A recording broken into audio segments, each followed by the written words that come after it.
Yung pinaka-gusto niya na project ng SMBC? Gold City. Gold City. At saka sale. Una, it's near the area, location. Location-wise, it's near to the 3 biggest casino.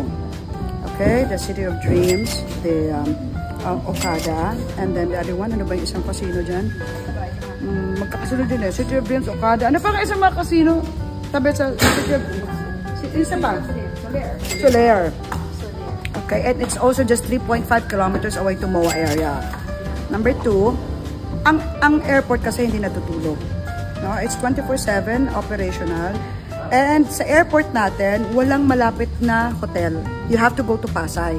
Correct? Yes. Para ka makapag-check-in kasi pagbaba mo, wala ka matutulugan. Lalo na pag 1 o'clock AM ka nakauwi or lalo na mga ano din, mga nagtatrabaho sa airport. So they have to look for a place to stay. Now, that area is just few hundreds meters away. It's just right across na Iyawan.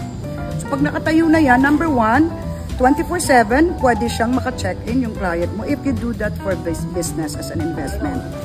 Yun ang maganda naman. Number 2, it will be like also a small, parang BGC city na rin siya. Kasi it's going, kasi it's kaya nga siya tinawag na Gold City. Kasi sa front nun, it's towers. Nasa likod ng our residences. The towers, gold, the rest of towers, it can be an office and at the same time, it can be a home or residential home. Sa likod nun, yun naman ang parang talagang residences. One good thing I like about gold, per tower has its own swimming pool.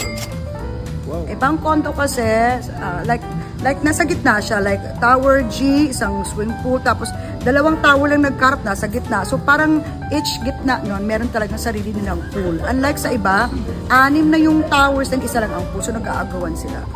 Yun ang one good thing about gold. Sabi ko sa'yo, ang gold talaga, tas hindi lang yan. Kaya most talaga ng mga bumibili na sa gold are investors. Even foreigners, they love gold. Ang gold ang isa sa pinaka-top A natin na project sa SMDC. The amenities are really very competitive. Okay?